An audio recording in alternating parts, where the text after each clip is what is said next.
What are the main differences between the gamers of today and the ones 25 years ago? Okay, 25 years is what? Wow, is that already 1990? That's kind of weird to think about. Let's just say Nintendo era to current era. I think well, this is more of a cultural internet question. I think the internet brings people together, for better or for worse.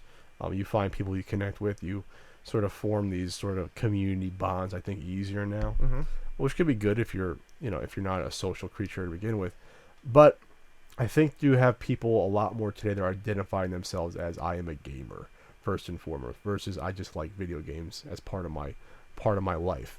And people have gotten kind of on me for sort of not disassociating myself with saying I'm a gamer sort of identity, but shying away from saying that because I do too. I think it's dangerous this sort of to have a sort of be involved with anything that's a collective mindset like that.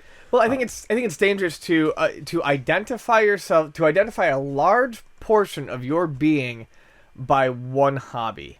Or any hobby. Yes, that's why I said like identifying yourself as a gamer, identifying yourself as I am a record collector, identifying yourself as this or that or the next thing. That's dangerous because you're not putting any value on what you are as a person. You are only putting value on the objects you own and what you do in your leisure time or even in your professional time.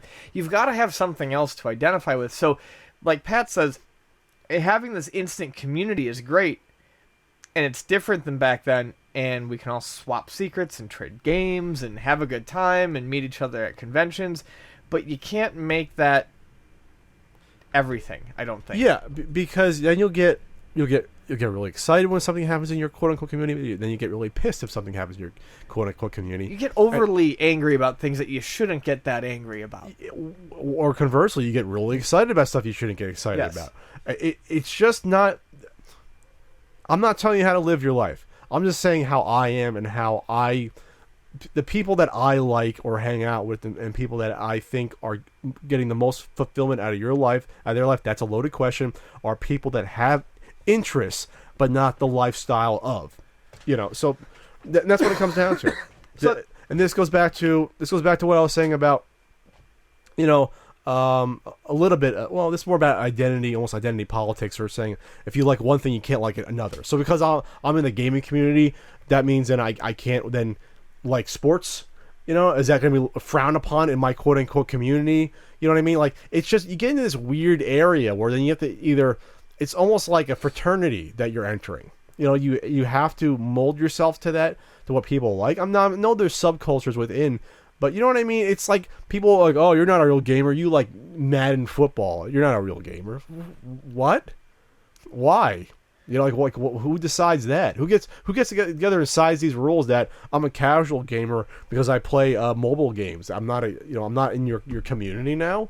Like, who the fuck are you? I wonder how much of this has to do with the uptick in age, and I think this is kind of going to kill a question we have further down the line. But in terms of like the target demographic of people who play video games, I think one of the main differences is gamers 25, 30 years ago, it was looked at as a hobby. You played your video games, then you went and you did your Little League, and then you went and did your Boy Scouts, and then you did, whatever else. As we've grown up and we've accumulated disposable income, we've somehow managed to surround ourselves with it like a comfort blanket. And, what you've grown... Yeah, and what you've grown... I mean, this is how... I'm just going to bleed it into this other question from Dave Van Damnet about how do fanboys still exist in 2015 when most gamers are adults and can easily buy whatever system they want. Why do fanboys still exist? Because you've grown up with something and you've attached it so much to part of who you are that it doesn't matter if you have the money to buy the system. You simply won't out of spite because this is just what you know. It's not just that. It's a form of identity politics where you find a reason more to not to exist. You find sort of a spear point for your life by attaching yourself to something. Yes. It makes you feel more important. It makes you feel like you belong. It's collectivism is what you are, to be a fanboy. It's exactly what it is. You're belonging in this weird group versus being an individual who can think and rationalize and be more shades of gray. That's exactly what it comes down to. So I think it comes down to the internet. Again, I think it's just this, you get this web of reinforcement where all of a sudden it's good to hate on Microsoft and vice versa when it's like most people aren't like you. Yes. Like most people have a life to worry about. They're not worried about a game console being better than another. Outside of your group, where you think that, no one gives a shit. It's It doesn't matter. To spiral. I mean, just to move it laterally a little bit. I always talk about how I'm a fan of many things, but I am cautious to adopt fandom of anything. And that is something that is also really kind of spiked with the proliferation of the internet. I like a lot of things. Take, for example, the anime Evangelion. I love it, but the fandom scares me.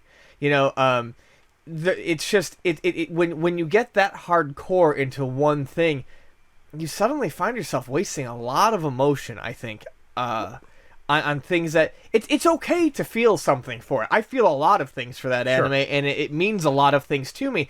But not enough so that I feel like I need to take it to the internet and get into a heated, impassioned argument with someone else about it. Again, I think it's a hobby. It's an interest. It comes down to you have a lot of free time if this becomes your main interest. If this is what it comes down to, where if I get into a war with someone online over Twitter, or if I have to argue about PS4 versus Xbox One for 3 hours, you got a lot of free time. And this is how you're spending it. I'm going to eat my own fist.